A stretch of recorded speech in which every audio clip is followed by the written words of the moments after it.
Eu queria começar pedindo que você prestasse bastante atenção ao seguinte trecho de uma reportagem da CNN.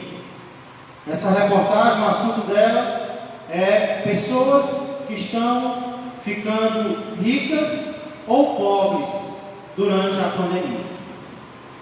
A reportagem diz assim, no início dela: a pandemia do novo coronavírus afetou o bolso de muita gente, mas não da mesma forma. Enquanto muitos perderam seus empregos e têm dificuldade para manter as contas em dia e realidade, a riqueza dos maiores bilionários do mundo, acredite se quiser, aumentou em cerca de 5 trilhões de dólares, de acordo com a revista americana Forbes. E não é só isso, 660 pessoas entraram, não estavam, mas entraram para a seleta lista de mais ricos do mundo no ano. Durante a pandemia, 660 pessoas entraram para a seleta lista de homens ou mulheres mais ricos do mundo no ano. Obrigado, diaconisa Sara. Mas, se contar apenas o período da pandemia, a partir de março de 2020, foram 493 novatos, ou seja, quase um novo bilionário a cada 17 horas nos últimos 12 meses. Estes são números da pandemia.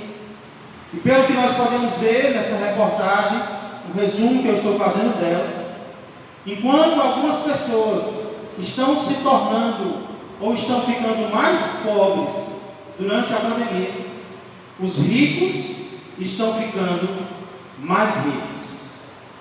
Novos bilionários estão nascendo durante a pandemia, enquanto pessoas estão ficando cada vez mais necessitadas.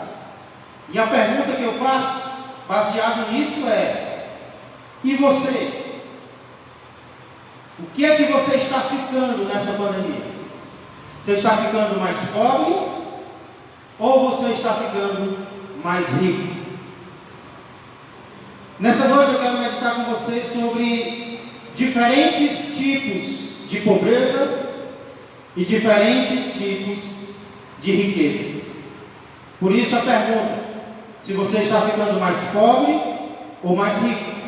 Talvez nem você saiba qual dos dois você está ficando, porque existem tipos diferentes de riqueza e de pobreza. Para descobrir quais são, eu convido você a abrir a palavra de Deus no livro de Apocalipse, capítulo 2.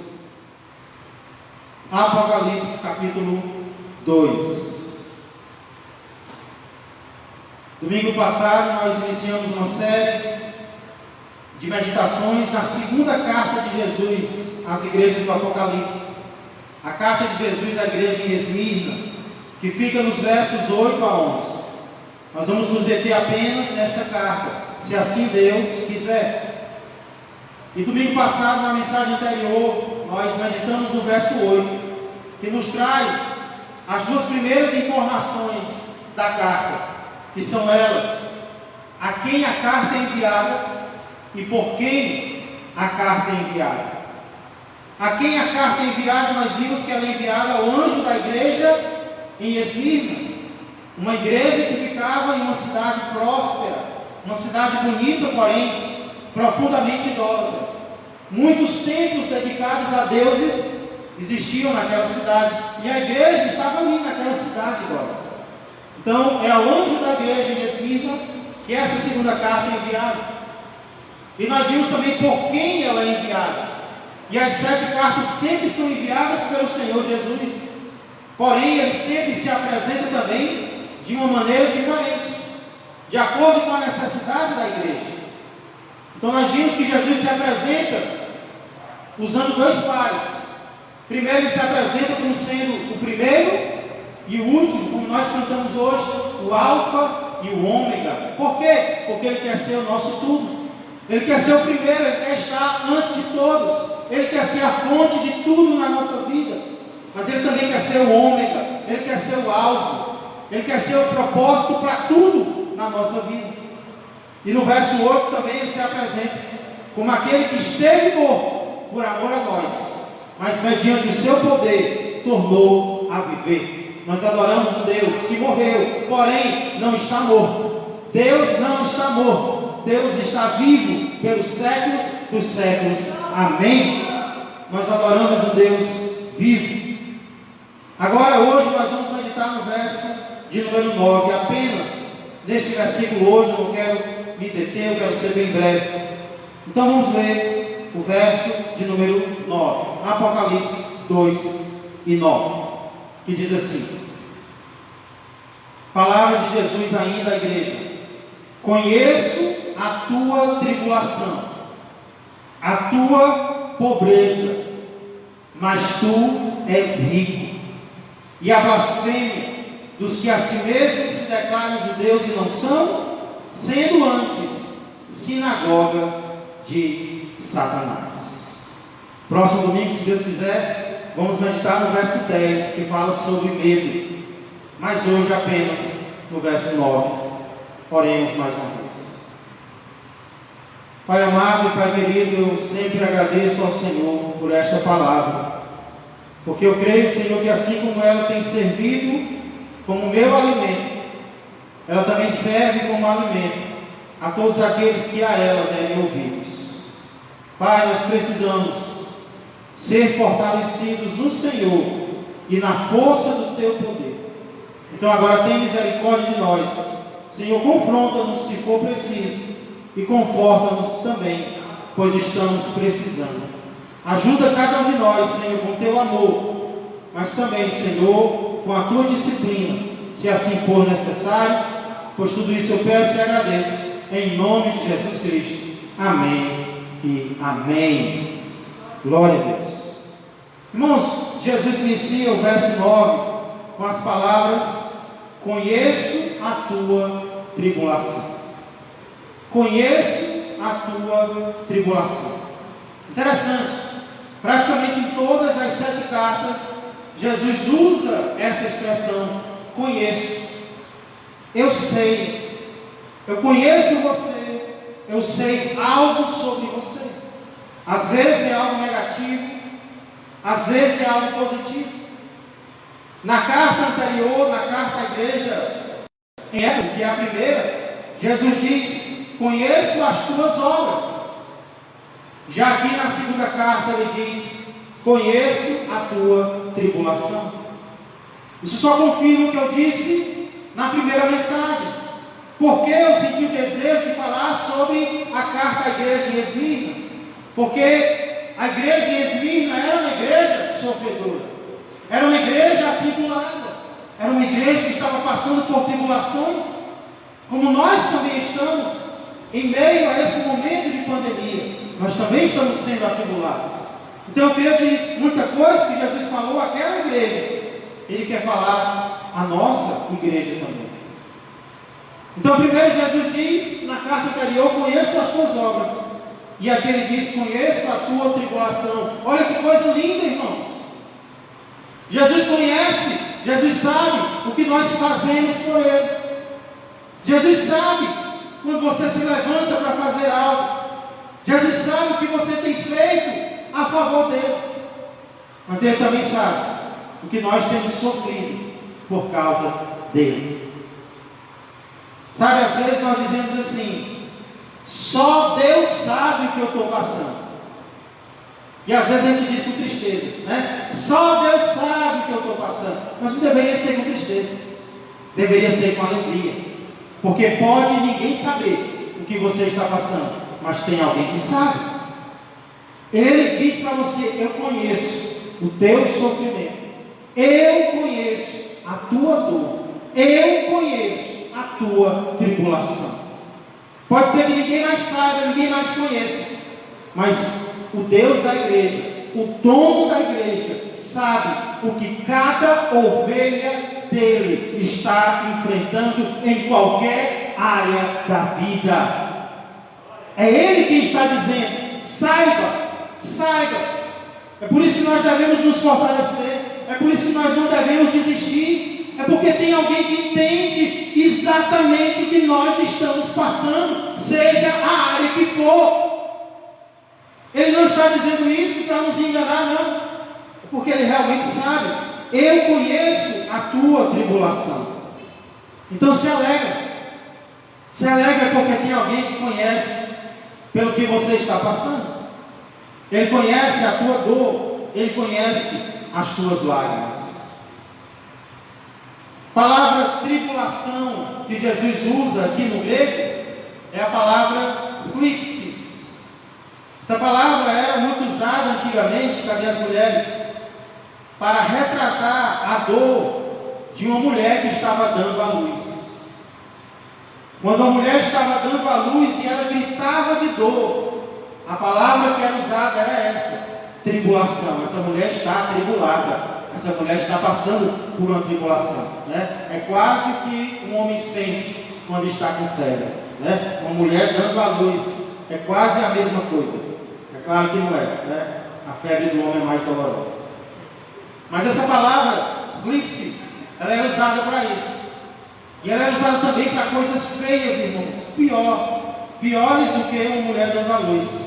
Era quando uma pedra caía em cima de uma pessoa e ele era esmagado pela pedra. É por isso que o sentido básico da palavra tribulação é pressão ou esmagar alguém. Quando nós estamos sendo atribulados, nós sentimos aquela pressão, não é isso? Nós sentimos aquela dificuldade, como se nós estivéssemos sendo apertados, esmagados. É esse o sentido básico da palavra tribulação. E essa é a palavra normalmente usada, mais usada, para se referir às angústias, às aflições, às tribulações pelas quais um crente passa no Novo Testamento. Aí você pergunta: pastor, que tribulações são essas pelas quais um crente passa? São muitas. Só que na carta de Jesus à igreja de Esmirna ele cita 3. E hoje nós vamos meditar apenas nas 2 primeiras.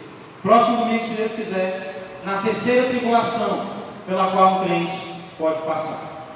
Quais são então as 2 tribulações ou tipos de tribulações que Jesus cita aqui em Apocalipse 2 e 9? Vou logo adiantando que são tribulações difíceis de suportar. Pessoas já fizeram besteira passando por elas. A primeira delas é a tribulação financeira. Tribulação financeira. Muita gente passando por tribulação financeira. Aqui no nosso país, inclusive, muitas pessoas passando por ela. Irmãos, por experiência própria, eu já passei por muitos momentos assim. E mexe com a mente da pessoa, né? Uma dificuldade financeira, especialmente para quem é pai de família, para quem é mãe de família, e aqui você não ter aquilo que você acha necessário, você ter contas, coisas para pagar, isso mexe com muita gente. Já ouvi falar de amigos, inclusive, que acabaram tirando a própria vida, porque não suportou a pressão, não suportou a tribulação. Então Jesus fala sobre esse primeiro tipo. Como é que eu devo reagir, pastor, quando eu estiver enfrentando tribulação financeira? E como é que eu devo reagir quando eu não estiver enfrentando? Vamos aprender com Jesus aqui. Como é que Jesus diz? Conheço a tua tribulação. Aí na sequência ele diz o quê? A tua pobreza. Eu conheço a tua tribulação. Eu conheço a tua pobreza. Aí eu pergunto para vocês: como é que pode? Como é que pode existir crentes pobres em uma cidade tão próspera e tão cheia de oportunidades como era a cidade de Esmirna? Porque nós vimos que a cidade de Esmirna era uma cidade próspera, era uma cidade cheia de oportunidades. Como é que Jesus chega para a igreja conheço a tua pobreza. Será que os crentes de Esmirna eram pobres porque eles eram infiéis a Deus? Será que os crentes de Esmirna eram pobres porque eles não tinham fé suficiente? Irmãos, é exatamente assim que muitas pessoas pensam hoje. O crente adoece, ou o crente passa por necessidade financeira, porque ele não tem fé. Você já ouviu isso? Essa teologia? O nome dela é Teologia da Prosperidade. É a teologia das maiores igrejas, não apenas do Brasil, mas do mundo. Sabe o que eles ensinam? Se você adoece porque você não tem fé, ou então você está em pecado. Se você não é rico porque você não tem fé. Você tem que depositar toda a tua fé, tem que vir para a fogueira não sei de quê, né? Tem que vir não sei mais para quê, para tanta coisa, e aí você vai enricar. Inclusive, um dos maiores defensores dessa teologia aqui no Brasil, não vou dizer o nome dele, ele disse as seguintes palavras: escute, Deus fez as coisas para o ser humano usufruí-las com abundância. Todos têm oportunidade. O sofrimento e as privações são sinais de negação, frutos da ação diabólica da natureza humana, e devem ser arduamente combatidos. Agora escute isso aqui. A pobreza expressa falta de fé do indivíduo e o torna indigno da salvação. Eita! Opinião de um dos maiores expoentes da teologia da prosperidade no nosso país. A pobreza expressa, demonstra falta de fé do indivíduo e o torna indigno da salvação. Isso é o que esse homem diz sobre a pobreza do crente. Pobreza do crente é sinal de falta de fé, é sinal de pecado. Agora eu pergunto, qual a opinião de Jesus sobre a pobreza da igreja em Esmirna? O que Jesus diz para os crentes de Esmirna? Ele diz: conheço a tua tribulação, a tua pobreza. Sabe o que ele diz em seguida? Mas tu és rico. Essa é a opinião de Jesus sobre a igreja em Esmirna. Tu és rico. Mas espera aí, pastor, Jesus está se contradizendo aqui, está não? Ele diz: eu conheço a tua pobreza, mas tu és rico. Eles eram pobres ou eles eram ricos? Resposta: as duas coisas.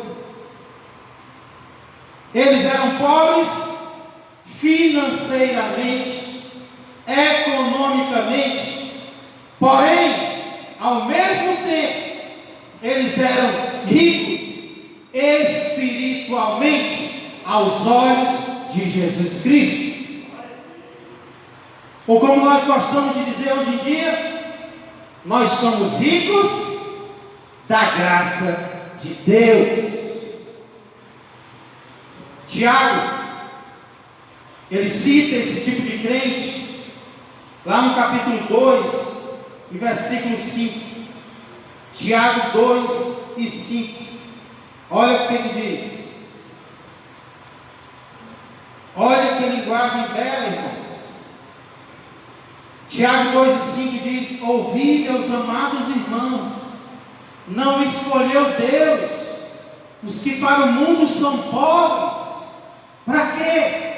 Para serem ricos em fé e herdeiros do reino que Ele prometeu aos que o amam.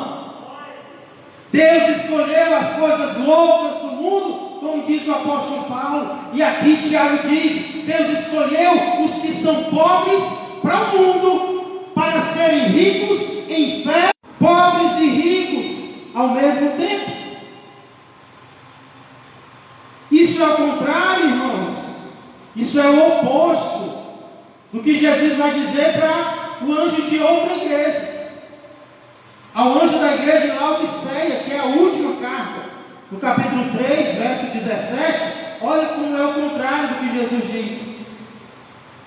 Apocalipse 3, 17 diz: pois dizes, estou rico e abastado, e não preciso de coisa alguma, e nem sabes que tu és infeliz, sim, miserável, pobre, cego e nu.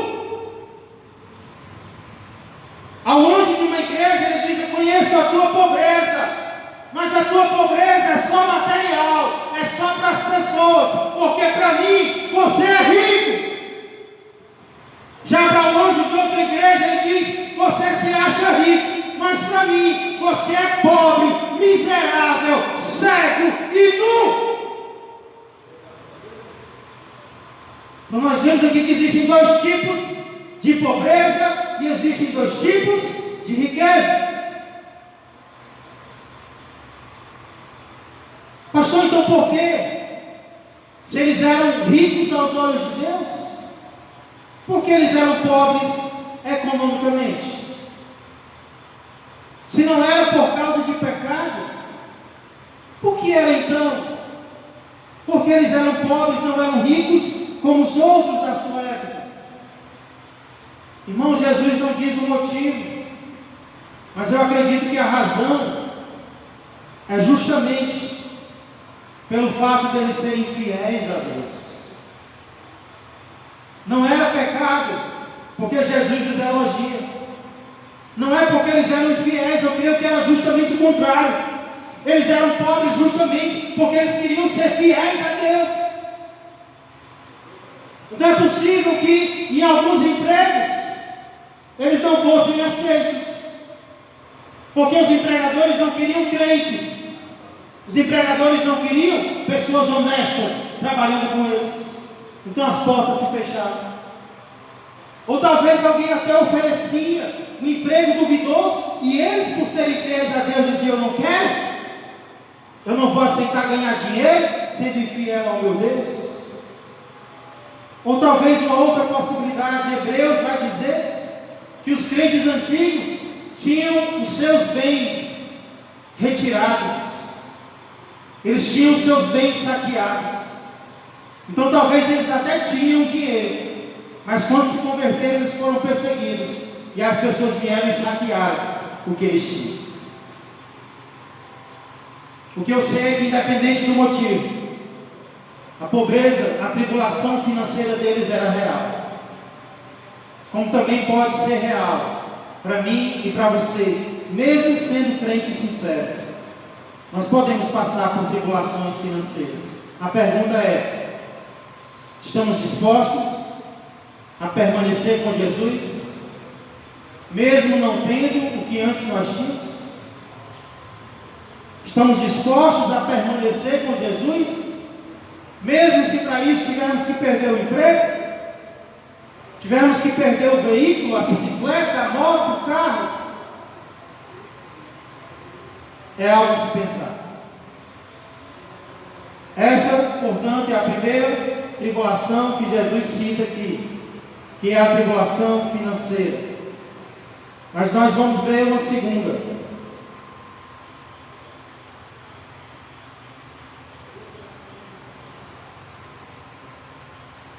E eu a chamo de tribulação verbal. Tribulação verbal. Difícil também de suportar. Palavras, às vezes, doem mais do que chicotes. Jesus diz: conheço a tua tribulação, a tua pobreza e a blasfêmia dos que a si mesmos se declaram judeus e não são, sendo antes sinagoga de Satanás. Jesus sabe tudo, não é? Jesus sabe até o que estão dizendo a nosso respeito. Jesus sabe até o que dizem quando nós não estamos presentes. Jesus diz: eu conheço a blasfêmia. O que significa blasfêmia? Blasfemar significa prejudicar a reputação de alguém com palavras. Blasfemar significa prejudicar a reputação de alguém com palavras. A blasfêmia mais conhecida é a blasfêmia contra Deus. Mas blasfemar também pode ser usado contra o próximo. E é o que Jesus diz aqui: eu conheço a blasfêmia dos outros contra vocês. Eu sei o que estão dizendo contra vocês para prejudicar a reputação de vocês. Tribulação verbal é quando alguém diz coisas ao teu respeito para manchar a tua reputação. E isso mexe também com o emocional do crente em Jesus. Quando alguém blasfema contra ele, quando alguém quer prejudicá-lo com palavras. Pense em algo para doer. É quando alguém quer prejudicar você com palavras. Agora nota, irmãos, de onde é que estava vindo essa blasfêmia? É isso que dói mais. É isso que fere mais. Jesus diz que a blasfêmia dos que a si mesmos se declaram judeus e não são. O anjo da igreja, a igreja em si, estava sofrendo blasfêmia de pessoas que se diziam religiosas. Se diziam religiosas, mas não eram. Sabe o que elas eram de verdade? Sinagoga de Satanás, ou seja, igreja do capeta. Igreja de Satanás. É Jesus que está dizendo. Eles se declaram judeus, eles se declaram tementes a Deus, mas eles não são. E sabe por que eles não eram? Porque judeu não é aquele que é apenas por fora. Judeu é aquele que é de coração, é aquele que teme a Deus de coração.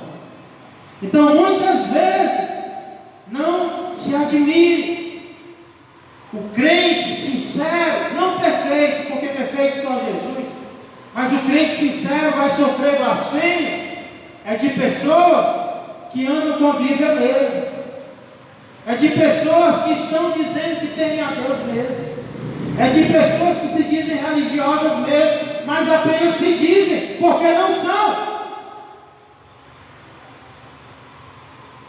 Então esse é o segundo tipo de tribulação. Pessoas usadas pelo diabo para manchar a reputação do servo ou da serva de Deus. Essas, portanto, irmãos, são as duas primeiras tribulações que Jesus cita aqui. E nós vamos encerrar, mas antes eu queria tirar algumas conclusões. Eu queria compartilhar com vocês algumas conclusões que eu tiro desse verso 9 de Apocalipse 2. Primeira conclusão que eu tiro é que existem dois tipos de religião. Existem dois tipos de religioso. Qual dos dois você é? Quais são, pastor, os dois tipos de religioso? O meu xará, Tiago, vai explicar lá em Tiago 1, 26 e 27. É incrível esse texto.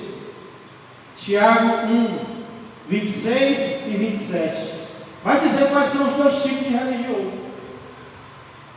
Primeiro tipo de religioso é o falso. Tiago fala sobre ele no capítulo 1, verso 26. Se alguém supõe ser religioso, deixando de refrear a sua língua, antes enganando o próprio coração, a sua religião é o quê? Vã, vazia, falsa. Falso religioso é aquele que usa a língua para prejudicar os outros. é aquele que usa, perde tempo, perde saliva, gasta saliva para prejudicar a reputação dos outros, às vezes da mesma igreja, às vezes de outra igreja, só gasta tempo falando mal da vida dos outros. É o que é citado lá em Apocalipse 2:9. A blasfêmia, eu conheço, eu sei, a blasfêmia dos que a si mesmos se declaram judeus e não são. Eu sei o que eles estão fazendo com vocês. Então esse é o falso religioso. É o religioso que às vezes tem até a saia lá embaixo, mas a língua é maior do que a saia. Tem esse dizer, né? São pessoas que às vezes estão preocupadas apenas com as coisas exteriores. São extremamente preocupadas com o vestuário, com regras, mas não se preocupam em dizer o que o Tiago está dizendo: refrear a língua. A língua tem que ser refreada, irmãos, tem que ser freada. Crente que não controla a língua, fala o que quer de quem quer, está vivendo uma religião vã. Ah, pastor, mas eu não quero ser assim, não. Eu quero é a religião verdadeira. E sabe qual é a religião verdadeira? Ela existe. No versículo seguinte, Tiago diz: a religião pura e sem mácula para com o nosso Deus e Pai é esta: visitar os órfãos e as viúvas nas suas tribulações, e a si mesmo guardar-se incontaminado do mundo. Sabe qual é o verdadeiro religioso? É aquele que usa o que tem para ajudar os outros, para levantar o caído, para fortalecer o fraco, para dar certeza ao duvidoso. Essa é a religião verdadeira. E não esquecer de viver em santidade. Porque, pode prestar atenção, quanto mais nós falamos dos outros, menos nós prestamos atenção em nós. A nossa vida pode estar toda errada. Aí, para compensar, a gente quer achar alguém que está mais errado do que a gente. Aí alivia. Eu estou errado, mas o fulano, rapaz, tu viu? A maneira que esse cara vive, ainda diz que é crente. Aí a palavra de Deus diz: quem diz que é crente é tu sem ser, né? Então, que tipo de religioso nós estamos sendo? Isso vale para mim. Isso vale para mim. Às vezes a gente se descuida, mas Deus está nos trazendo de volta ao centro nessa noite. Primeira conclusão que eu tiro aqui é que existem dois tipos de religiosos. Segunda conclusão que eu tiro: existem dois tipos de reputação. Três conclusões com a letra R. Existem dois tipos de reputação. Qual é a primeira?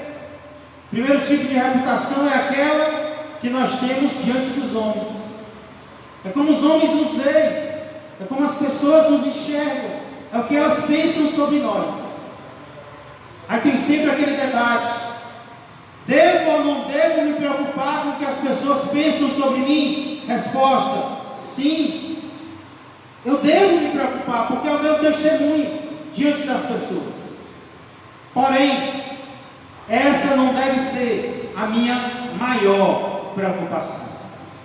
A minha maior preocupação não é o que as pessoas dizem ou pensam ao meu respeito, por mais que eu devo ter cuidado com isso. E por que essa não deve ser a maior preocupação? Porque as pessoas mentem. Às vezes, mesmo andando direitinho, corretinho, as pessoas vão mentir a meu respeito e a teu respeito. Qual deve ser a nossa maior preocupação? Não a nossa reputação diante dos homens, mas a nossa reputação diante de Deus. Que Deus fale de nós algo parecido do que Ele falou sobre Jó. Observaste o meu servo Jó? Porque ninguém há na terra semelhante a ele, homem íntegro, reto, temente a Deus e que se desvia do mal. É isso que deve ter no meu coração e no teu coração, ter uma boa reputação diante de Deus.